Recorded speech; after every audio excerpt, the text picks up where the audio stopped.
আবার একই সঙ্গে অনুব্রত দা আমরা যেটা দেখলাম যে প্রত্যেক নির্বাচনে 2022 অবধি প্রত্যেক নির্বাচনে আগে থেকেই আমি একটু লাইটার মুডেই বলছি যে একদম ভিলেন যিনি থাকতেন অনুব্রত মণ্ডল, এমনকি শঙ্খ ঘোষ তাকে অবধি কবিতা লিখতে বাধ্য করেছিলেন যে অনুব্রত মণ্ডল, উন্নয়নকে রাস্তায় দাঁড় করিয়ে রাখতেন যে অনুব্রত মণ্ডল, এবার এমনকি নির্বাচন কমিশন নজরবন্দি তো তাকে করলোই না, নির্বাচন কমিশন যে লিস্ট দিয়েছিল ডিজির কাছে সেখানে অনুব্রত মণ্ডলের নাম নেই। এটা কি আপনার প্রমোশন ধরবো না ডিমোশন? কোনটা? না না, কোনো ডিমোশন হয় নাই। অনুব্রত মণ্ডল যা আছে তাই আছে। আরেকটা কথা বলি, ইলেকশন কমিশনের তালিকা আপনি কি ভালো হয়ে গেছেন? আমি এই অর্থে বলছি যে ইলেকশন কমিশনের তালিকায় আপনি কি সুবোধ বালক হয়ে গেছেন? না না না, সুবোধ বালক হয় না, ইলেকশন কমিশনার। এবারে ভোটটা বুঝতে পারে নাই,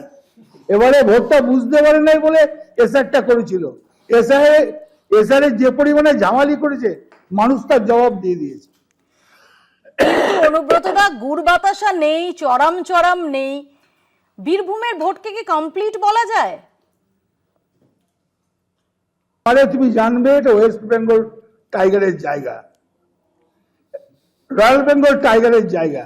সে রয়্যাল বেঙ্গল টাইগারের কাজটা এবারে মমতা ব্যানার্জি খুব সুন্দরভাবে করে দিয়েছে। ওই সাজুয়া গাড়ি ফাড়ি দেখিয়ে লাভ হবে না। রয়্যাল বেঙ্গল টাইগার এক থাপা মারলেই সরে যাবে। তো সেই রয়্যাল বেঙ্গল টাইগার কি থাবা মেরেছে আজকে?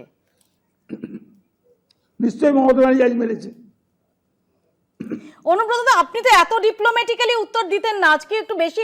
এবার কি এটা কি পরিবর্তিত অনুব্রত মণ্ডল? প্রত্যেকটা খুব মাপা উত্তর, খুব ডিপ্লোম্যাটিক উত্তর। না না না না, একবারই না। এবারের ভোটটা আমার দেখে আশ্চর্য হয়েছি। বিজেপি 5 তারিখে মুখ কি করে দেখাবে? যখন বলবে 240 সিট পেয়ে গেল, কোথায় গেল এসআর করে কি লাভ হলো?